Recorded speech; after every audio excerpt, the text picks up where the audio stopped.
नमस्कार दोस्तों, मैं जनरल साइंस यानी सामान्य विज्ञान के अंतर्गत महत्वपूर्ण प्रश्नों की सीरीज लेकर चल रहा हूँ। ये ऐसे प्रश्न हैं जो आपकी सभी परीक्षाओं में आने वाले अति महत्वपूर्ण प्रश्न हैं तथा मैंने इन प्रश्नों का चयन इस प्रकार से किया है कि कोई भी प्रश्न आपसे परीक्षा में न छूटे और मेरा निरंतर यही प्रयास है कि मैं आपकी तैयारी में सही तरीके से करवाऊँ, जिससे आपकी सफलता निश्चित हो। और जिन भाइयों ने अभी तक हमारे चैनल को सब्सक्राइब नहीं किया है वे हमारे चैनल को सब्सक्राइब कर लें और साथ ही बेल आइकन पर दबाना न भूलें, जिससे आपको हमारी नई वीडियो का नोटिफिकेशन सबसे पहले मिले। तो दोस्तों, ये हमारे जनरल साइंस से रिलेटेड 25 टॉप क्वेश्चन है और हिंदी अंग्रेजी दोनों में आप देख सकते हैं हमारे इस वीडियो में। और बिना देरी करते हुए प्रश्नों को शुरू करते हैं। प्रश्न नंबर 1, मलेरिया तथा डेंगू में निम्नांकित में से क्या उभयनिष्ठ नहीं है, यानी कौन सा एक जैसा नहीं है।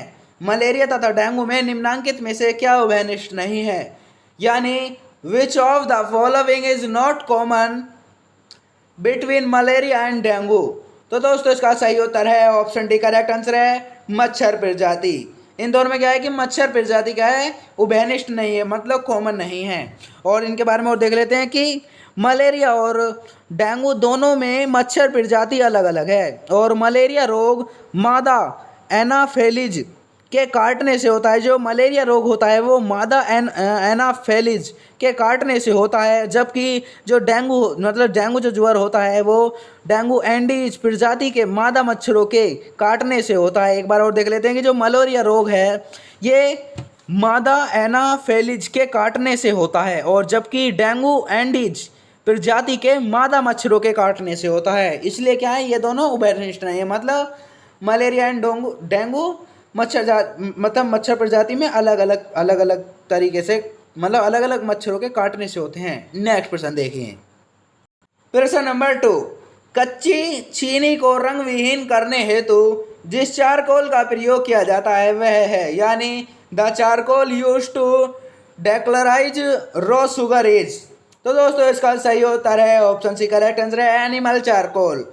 कि जो कच्ची चीनी को रंग विहीन करने हेतु एनिमल चारकोल का प्रयोग किया जाता है, इसलिए ऑप्शन सी करेक्ट आंसर है। नेक्स्ट प्रश्न देखिए। प्रश्न नंबर 3, बेतार के तार का संपर्क पृथ्वी के धरातल को परावर्तित किया जाता है, यानी the contact of the wireless wire is reflected to the surface of the earth.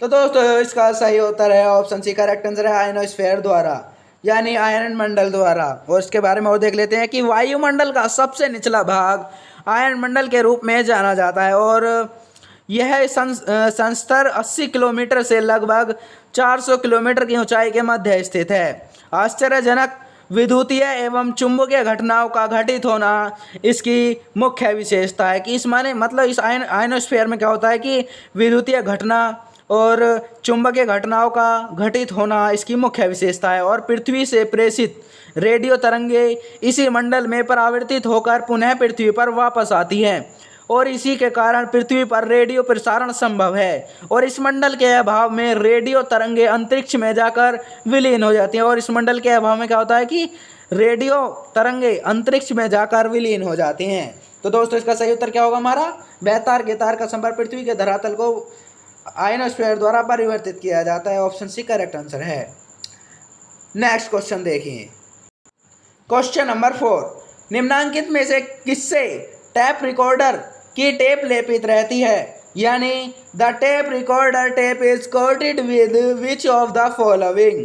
तो दोस्तों, इसका सही उत्तर है ऑप्शन बी, करेक्ट आंसर है फेरोमैग्नेटिक चूर्ण। कि ये जो टेप है फेरोमैग्नेटिक चूर्ण टेप रिकॉर्डर की टेप लेपित रहती है इससे। और इसके बारे में और जानकारी करते हैं कि टेप रिकॉर्डर की कंसेट में ध्वनि का अभिलेखन फेरोमैग्नेटिक चूर्ण के लेप चढ़े प्लास्टिक के टेप पर किया जाता है और फेरोमैग्नेटिक चूर्ण लोहे के छोटे छोटे कणों से बना होता है। एक बार और देख लेते हैं कि जो फेरोमैग्नेटिक चूर्ण है वो लोहे के छोटे छोटे कणों से बना होता है। नेक्स्ट प्रश्न देखिए। क्वेश्चन नंबर 5, वाटर जेट तकनीक का उपयोग किस में किया जाता है, यानी what is water jet technology used for.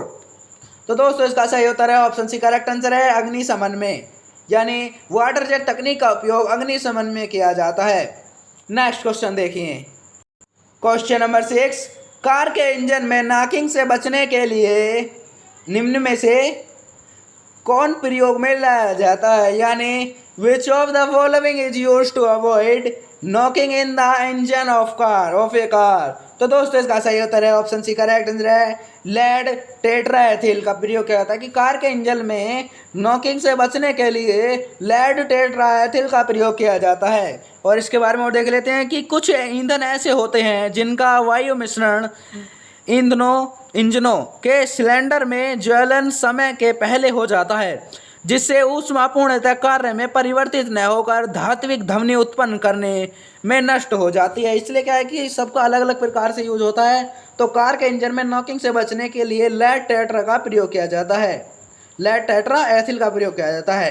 Next question देखिए, क्वेश्चन नंबर 7, नाभिक के बिना एक परिपक्व स्तनाग्र कोशिका कौन सी है, यानी व्हाट इज मैच्योर स्तनाग्र सेल विदाउट ए न्यूक्लियस। तो दोस्तों इसका सही उत्तर है ऑप्शन बी करेक्ट आंसर है लोहित कोशिका। क्या है कि नाभिक के बिना एक परिपक्व स्तनाग्र कोशिका कौन सी है। तो दोस्तों इसका सही उत्तर क्या है ऑप्शन बी करेक्ट आंसर है लोहित कोशिका। नेक्स्ट क्वेश्चन देखिए, क्वेश्चन नंबर 8, गति प्रेरक का कार्य होता है, यानी the function of speed inducer is. तो दोस्तों इसका सही उत्तर है ऑप्शन बी करेक्ट आंसर है यह हृदय स्पंदन को समंजित करता है, यानी ऑप्शन बी करेक्ट आंसर है। और जो ये गति प्रेरक है यह क्या है कि यह एक चिकित्सा उपकरण है जिसके माध्यम से हृदय गति कम हो जाने पर इसे सामान्य अवस्था में लाने के लिए इसका प्रयोग किया जाता है। या क्वेश्चन ऐसे हो सकता है कि गति प्रेरक का मतलब उपयोग किस प्रकार किया जाता है। तो इसे क्या होता है कि यह क्या है, एक चिकित्सा उपकरण है और जिसके माध्यम से हृदय गति कम हो जाने पर इसे सामान्य अवस्था में लाने के लिए इसका प्रयोग किया जाता है, यानी यह हृदय स्पंदन को समंजित करता है। इसलिए ऑप्शन बी करेक्ट आंसर है। नेक्स्ट क्वेश्चन देखिए, क्वेश्चन नंबर 9, नाभिक के रिएक्टर और परमाणु बम में क्या अंतर है। तो दोस्तों इसका सही उत्तर है हमारा ऑप्शन बी करेक्ट आंसर है नाभिक के रिएक्टर में श्रृंखला का अभिक्रियान्वयन नियंत्रित होता है, इसलिए ऑप्शन क्या है ऑप्शन बी करेक्ट आंसर है। और इसके बारे में और डिटेल मतलब जानकारी कर लेते हैं कि नाभिक के रिएक्टर में यूरेनियम का विखंडन नियंत्रित होता है। जो नाभिक के रिएक्टर है, जो ये नाभिक के रिएक्टर है हमारा, इसमें क्या होता है कि इसमें क्या होता है यूरेनियम का विखंडन नियंत्रित होता है। और जबकि परमाणु बम में प्रयुक्त पदार्थ का विखंडन समाप्ति तक अनवरत चलता रहता है। जो ये परमाणु बम है इसका जो मतलब प्रयोग होता है, मतलब जो इसका वो होता है प्रयोग, मतलब एक तरीके क्या होता है, जो प्रयुक्त पदार्थ का विखंडन जो है समाप्ति तक अनवरत मतलब लगातार बना रहता है या चलता रहता है। और नाभिकीय रिएक्टरों में शीतलक एवं मंदक का प्रयोग किया जाता है जो उसे वांछित गति एवं उद्देश्य की प्राप्ति में सहायक होता है। तो हमने क्या जाना कि जो नाभिक रिएक्टर है इसे तो एक तरीके से रोका जा सकता है, और जो ये मतलब परमाणु बम है ये मतलब समाप्ति तक अनवरत बना रहता है। नेक्स्ट क्वेश्चन देखिए, क्वेश्चन नंबर 10, धातुओं के मुक्त इलेक्ट्रॉन यानी फ्री इलेक्ट्रॉन ऑफ मेटल्स। तो दोस्तों इसका सही उत्तर है ऑप्शन डी करेक्ट आंसर है कि धातु में कहीं भी जाने के लिए स्वतंत्र होते हैं। जो धातुओं के मुक्त इलेक्ट्रॉन हैं वो मुक्त का मतलब एक तरीके से मतलब आज़ादी में, तो मतलब आज़ादी से एक तरीके से स्वतंत्र रहते हैं कि धातुओं में कहीं भी जाने के लिए स्वतंत्र होते हैं, इसलिए ऑप्शन डी करेक्ट आंसर है। नेक्स्ट क्वेश्चन देखिए, क्वेश्चन नंबर 11, जब लाल हरा और नीलो रंगों के प्रकाश को करीब करीब बराबर अनुपात में मिलाया जाए तो परिणामी रंग कौन सा होगा। तो मतलब परिणामी रंग कौन सा होगा।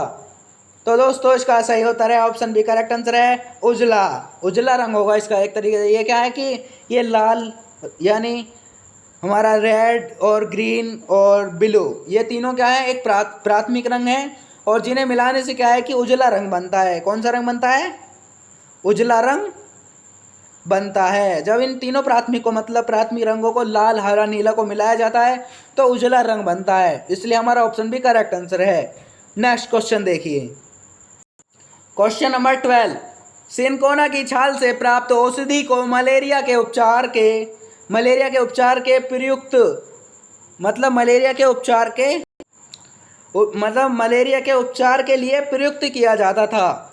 जिस कृत्रिम औषधि ने इस प्राकृतिक उत्पाद को प्रतिस्थापित किया वह कौन है? तो दोस्तों इसका सही उत्तर है ऑप्शन बी करेक्ट आंसर है क्लोरोक्वीन। मतलब सिनकोना की छाल से प्राप्त औषधि को मलेरिया के उपचार के लिए प्रयुक्त किया जाता था। जिस कृत्रिम औषधि ने इस प्राकृतिक उत्पाद को प्रतिस्थापित किया वह कौन सी औषधि है? मतलब कृत्रिम कौन सी औषधि है, तो वो कौन सी है?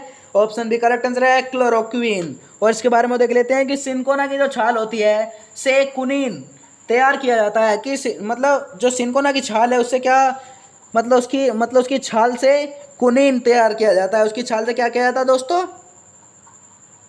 कुनीन तैयार किया जाता है। कुनीन मतलब जो सिनकोना की छाल से कुनीन तैयार किया जाता है और यह मलेरिया की अचूक औषधि है। और क्लोरोक्वीन नामक कृत्रिम औषधि को ही सिनकोना से प्राप्त प्राकृतिक उत्पाद की जगह प्रतिस्थापित किया गया है। तो मतलब सिनकोना की छाल से क्या बनता है, तैयार होता है कुनीन। तो इसमें कह रहा है कि मतलब सिनकोना की छाल से प्राप्त औषधि को मलेरिया के उपचार के प्रयोग किया जाता है। जिस कृत्रिम औषधि ने इस प्राकृतिक प्रतिस्थापित किया, वह कौन सी हमारी? ऑप्शन बी करेक्ट आंसर है क्लोरोक्वीन। और यह क्या है? एक कृत्रिम औषधि है क्लोरोक्वीन। नेक्स्ट क्वेश्चन देखिए, क्वेश्चन नंबर 13। असुरक्षित पेयजल एवं बुरी सफाई द्वारा विकासशील देशों में उत्पन्न 3 संचरणीय रोग हैं। तो दोस्तों इसका सही उत्तर क्या है? ऑप्शन बी करेक्ट आंसर है मलेरिया, तीव्र प्रवाहिका तथा शिस्टोसोमियासिस।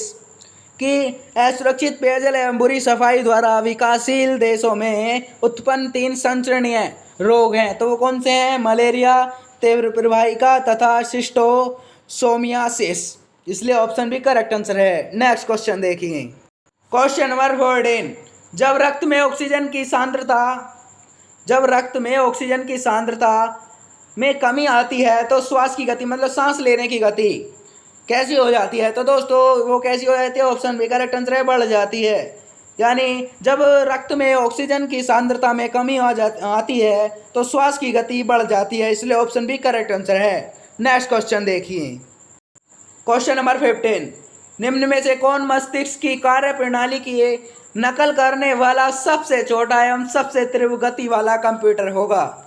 यानी which of the following will be the smallest and fastest computer to mimic the workings of the brain? तो कौन सा होगा वो? ऑप्शन बी करेक्ट आंसर है क्वांटम कंप्यूटर। इसलिए क्या होगा हमारा ऑप्शन? कौन सा होगा वो? Quantum computer. उसके बारे में और देख लेते हैं कि 87वीं विज्ञान सम्मेलन 3 से 8 जनवरी तक पुणे में संपन्न हुआ था। जो 87वीं विज्ञान सम्मेलन हुआ था वो 3 से 8 जनवरी तक पुणे कहाँ पर है? महाराष्ट्र में संपन्न हुआ था, जिसमें लगभग 4000 वैज्ञानिकों ने भाग लिया था। और इस विज्ञान कॉन्फ्रेंस का विषय क्या था? अगली सहस्त्राब्दी में भारतीय विज्ञान एवं तकनीक।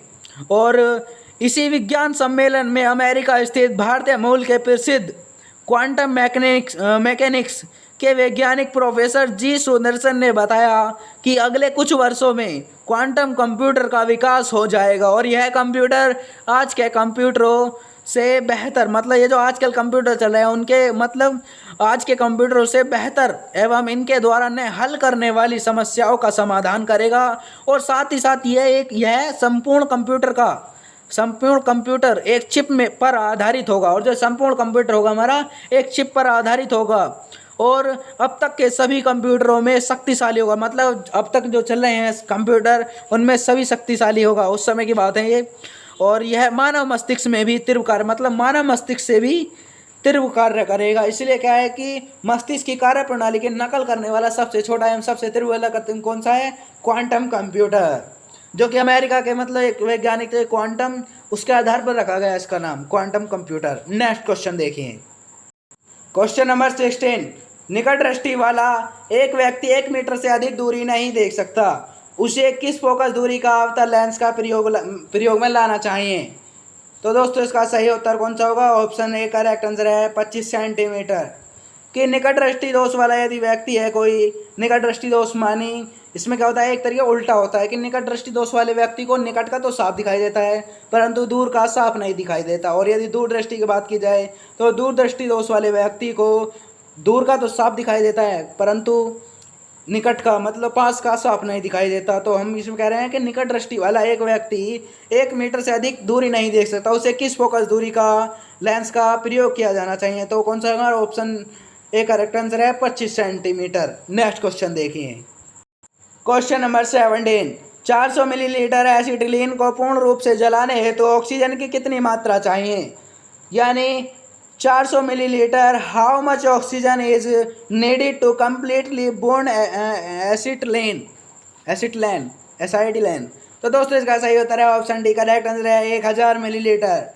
कि 400 मिलीलीटर एसिटिलीन को पूर्ण रूप से जलाने हेतु तो ऑक्सीजन की 1000 मिलीलीटर की मात्रा की आवश्यकता होगी या मतलब मात्रा चाहिए। नेक्स्ट क्वेश्चन देखिए, क्वेश्चन नंबर 18, 25 सेंटीमीटर फोकस दूरी वाले उत्तल लेंस की क्षमता कितनी होगी, यानी 25 centimetre what will be the power of a convex lens of focal length, यानी फोकस दूरी कितनी होगी। तो दोस्तों इसका सही उत्तर है ऑप्शन ए, करेक्ट आंसर है +40। और इसे यदि फॉर्मूला मतलब जो मतलब लेंस की क्षमता वाला जो फॉर्मूला होता है वो होता है P बराबर 1/f, यानी फोकस दूरी। और अब आप इसमें क्या है कि मतलब वैल्यू रख सकते हैं, मतलब क्या आएगा इसका 1/25/100, क्योंकि यहाँ पे सेंटीमीटर में दे रखा है और यहाँ पर क्या में होती है, मीटर में होती है।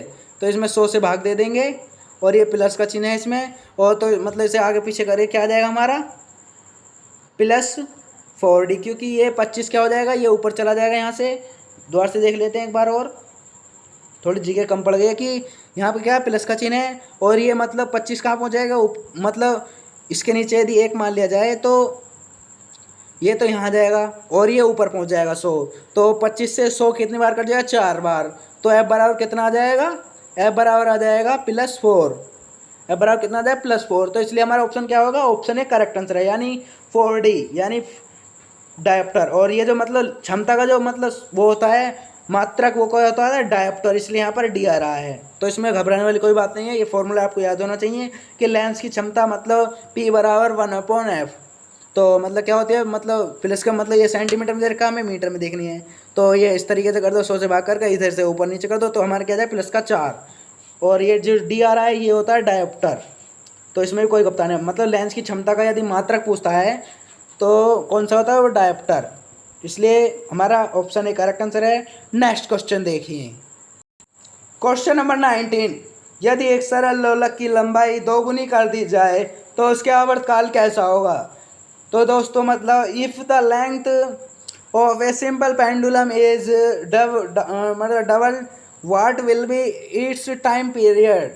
तो उसका आवर्तकाल कैसा होगा। तो दोस्तों इसका सही उत्तर है ऑप्शन ए, करेक्ट आंसर है बढ़ेगा। यदि एक सरल लोलक की लंबाई 2 गुनी कर दी जाए तो उसका आवर्तकाल बढ़ेगा, इसलिए ऑप्शन ए करेक्ट आंसर है। नेक्स्ट क्वेश्चन देखिए, क्वेश्चन नंबर 20, ग्रेफाइट ताप एवं विद्युत का सुचालक होता है, यानी graphite is a good conductor of heat and electricity. तो दोस्तों इसका सही उत्तर है हमारा ऑप्शन बी, करेक्ट आंसर है मुक्त इलेक्ट्रॉन की उपस्थिति के कारण। ऑप्शन बी करेक्ट आंसर है कि ग्रेफाइट ताप एवं विद्युत का सुचालक होता है मुक्त इलेक्ट्रॉन की उपस्थिति का मतलब ग्रेफाइट का होता है कि ताप एवं विद्युत का सुचालक होता है कब, जब मुक्त इलेक्ट्रॉन की उपस्थिति होती है। तो उस कारण क्या होता है, ग्रेफाइट ताप एवं विद्युत का सुचालक होता है, इसलिए ऑप्शन बी करेक्ट आंसर है। नेक्स्ट क्वेश्चन देखिए, क्वेश्चन नंबर 21, निम्न में से कौन सा धातु ऑक्सीजन के एक साथ सबसे मतलब एक साथ क्या है कि मतलब ऑक्सीजन के साथ, ये गलती से लिखा है कि ऑक्सीजन के साथ सबसे जल्दी प्रतिक्रिया करता है, यानी which of the following metals reacts mostly quickly with oxygen. तो वो किसके साथ करता है, तो इसलिए हमारा ऑप्शन ए करेक्ट आंसर है मैग्नीशियम। कि निम्न में से मतलब कौन सा धातु है, मतलब वो कौन सा है, मैग्नीशियम। मैग्नीशियम ऑक्सीजन के साथ सबसे जल्दी प्रतिक्रिया करता है, इसलिए हमारा ऑप्शन ए करेक्ट आंसर है। नेक्स्ट क्वेश्चन देखिए, क्वेश्चन नंबर 22, मैग्नेटाइट का रासायनिक सूत्र क्या है, यानी what is the chemical formula of magnetite. तो दोस्तों इसका सही उत्तर है ऑप्शन बी, करेक्ट आंसर है Fe3O4। ये गलती से मतलब टाइपिंग में गलती हो गई है, तो ये किस तरीके लिखा जाएगा, Fe3O4। तो मतलब कौन सा इसका सही उत्तर है, ये वाला, इस तरीके से लिखा आएगा। ये गलती से मतलब टाइपिंग में गलत हो गया है, तो कौन सा हमारा Fe3O4, इसलिए हमारा क्या है, ऑप्शन बी करेक्ट आंसर है। और ये इस तरीके से आएगा Fe3O4। मैग्नेटाइट का रासायनिक सूत्र क्या है, Fe3O4। नेक्स्ट क्वेश्चन देखिए, क्वेश्चन नंबर 23, हार्मोन शरीर में एक स्थान से दूसरे स्थान पर कैसे जाते हैं, यानी how do hormones move from one place to another in the body. तो किस मतलब किसके मतलब क्या है कि हार्मोन शरीर में एक स्थान से दूसरे स्थान पर कैसे जाते हैं, तो वो कैसे जाते हैं, ऑप्शन बी करेक्ट आंसर है, लाल रक्त कणी मतलब लाल रक्त कोशिकाओं में। कि मतलब हार्मोन जो होते हैं वो लाल रक्त कोशिकाओं में शरीर में एक स्थान से दूसरे स्थान पर जाते हैं, इसलिए ऑप्शन बी करेक्ट आंसर है। नेक्स्ट क्वेश्चन देखिए, क्वेश्चन नंबर 24, किसी पौधे के कार्बनिक पदार्थ की अधिकतम द्रव्यमान मात्रा किससे आती है, यानी from what does the maximum mass amount of organic matter of A plant come from. तो मतलब किसी पौधे के कार्बनिक पदार्थ की अधिकतम द्रव्यमान मात्रा किससे आती है, तो इसलिए हमारा ऑप्शन डी करेक्ट आंसर है, मृदा खनिज यानी सॉइल मिनरल्स। और ये गलती से मतलब टाइपिंग में गलती हो गया है, यहाँ पर आएगा मतलब ये क्या है, मृदा खनिज लिख रहा है, गलती से टाइपिंग में नीचे हो गया है मृदा खनिज,